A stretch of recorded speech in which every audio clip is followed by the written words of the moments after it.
Welcome. Our group is consistent of me, Brandon Leyden, and Ian Muldoon. we will be going over our code here first and then be presenting a live demo for you guys to see. So the first thing for our code is we have our public static main message. This would be what it would go to as soon as you enter into the program and run it in your command prompt. So the first thing it does is it has an if statement here where it takes a line of, or a string from after your code and puts it in. The string that you would have implemented is the port number. So if there is nothing, then it just goes to the else statement here on the bottom and says, nothing here, it needs to run with, the port number. But assuming you did put in the port number correctly, then it's going to go to the try statement, and it's going to try and put the, it's going to parse this thing, obviously, it's going to get the port number, and it's going to put that into chat app and create a chat app like command, and then it's going to run the chat function from our chat app. And then obviously if it doesn't work, then it's going to system print out that you either have an invalid port number or you just didn't put in port numbers, weird error statements. So anyways, when it goes to run the chat app method, the run chat method, it will obviously has the throw exception as well. The first thing it's going to do is it's going to create a scanner, and then it's going to try creating a server using the my IP, which is your internet IP, and it's going to create that server. If it doesn't work, then it'll go down to after the try else and just say invalid command, or thing doesn't work basically. If it does work, then we have successfully started our server, and we will be now at a waiting period where it's scanning to figure out one of the many cases that you can possibly go through.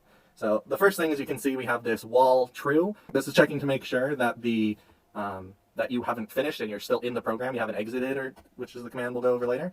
The commands that we have here are the help command, the myip, the myport, the connect, the list, the terminate, send, and exit command. You can see the way we access them is we have a scanner.nextLine, and we have this component here where basically what you're doing is it's doing a switch statement to see if if it did send a message, or if you did put a command, then it will switch between the help of the myp or the myport command.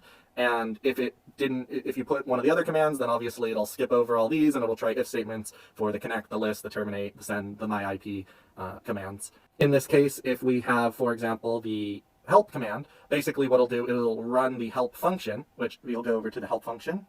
It'll basically just print out all of our different things so you'll know what everything does, basically. And then going back, so if you selected the myip, that one's even simpler. Basically what that does is the system prints out the myip function that we created, which if you go over to the myip function if you want, or it's just very simple. All it does is basically it takes the host address, which is your current IP, and it prints it out, or returns it, which then prints it out. Similarly, we have the myport. That basically does the same thing as myip. It prints out the get myport, but in this case, get myport just returns the port you entered into at the very beginning. After that, we also have the connect method. The connect method will run the connect method that has a message input into it.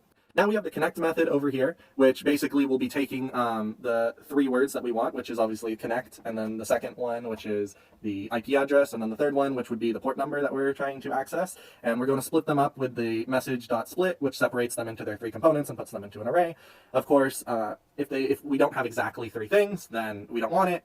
If it's null, obviously, we also don't want it, so we'll put out an error message and show the correct way to do it. Assuming you put everything in correctly, what we'll be doing is we're taking the internet address, putting that into the remote access variable, or address variable, and then we'll be putting the port into the remote port variable as well. Then once we get these two components, we're going to print out just so you can see what you're connecting to and which port and whatnot, and then we're going to put these into a connection using the destination class. The destination class I'll go over after I show the rest of this connect.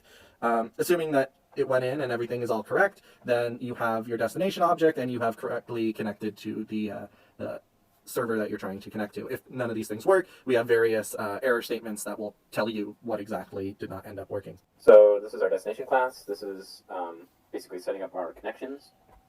So we have a constructor here, which is take two parameters, and it's going to be the internet address remote host. So this is the IP address we're connecting to, and the port number that we're going to be connecting to. And this method, initialize connections, is going to create the new socket using the IP address and the port number, and it's going to create a new print writer so that we can output those messages to that connection that is made. We're also going to set this Boolean is connected to true to indicate that we have connected to this new connection that we've made. And then we have just a bunch of get remote port, just returning the port number, get to return the IP address, and send. So if we are connected, which we would know after we initialize connections, that would be true. And then if it is true, we're going to go ahead and use that print writer to output that message, and close connection, which is going to shut down the connection that we've made. Now, next we're going to be going over to the list command. List is just going to go through all of our connections and print out the IP address and port number and the ID number of each connection. And it's just going to print that out to the console. And if there is nothing, if it's empty, we're just going to print the list is empty. All right, let's go back down. Terminate. Our terminate method is right here. It's going to have a parameter message. We're going to parse that. If we do have something, a message, we are going to system.out.print. If the key is not in the list, we're going to print an error because we're trying to terminate something that's not in our connections list. So that's going to give us an error. If it is, however, we are going to get that connection from the list. So we have our connection here. We're getting that connection from our list. And then we're going to close the connection. And if it's successful, then we're going to print this message, connection ID was terminated. And then we're going to remove that ID. We're going to remove that connection from our connections list. Okay. For our send method, let's go up to our send. Here it is. Again, we have that console message. We're going to split it up, parse it out. If we have the correct number of words, then we're going to get the connection ID and get the connection from the connections list. And then we're going to build the string message from the console message. So whenever the user is trying to send to that connection, we're going to use a string builder to build that. And then we're going to call send in our destination class. So we're going to have that connection .send, and then we're going to send that message that we built with the string builder.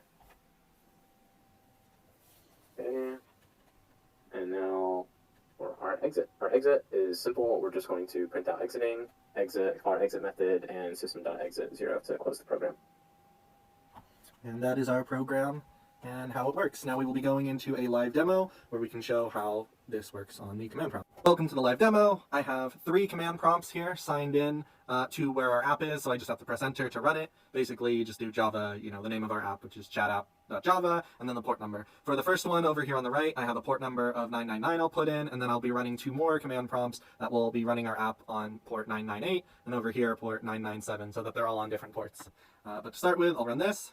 Now we are into our app, so if you do like the help icon, or the help thing, you can see a list of all the commands you can do, which is help, my IP, my port, connect, list, terminate.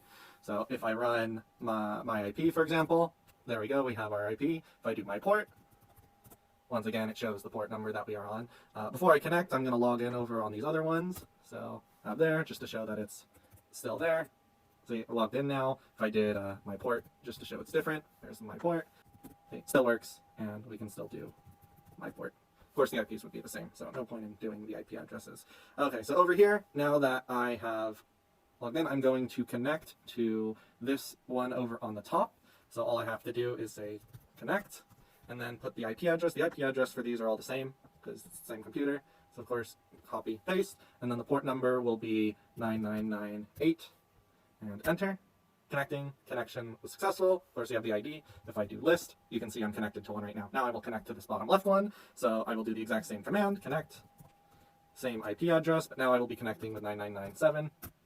Connecting, here it showed that it connected. If I do list again, as you can see, I'm now connected to both.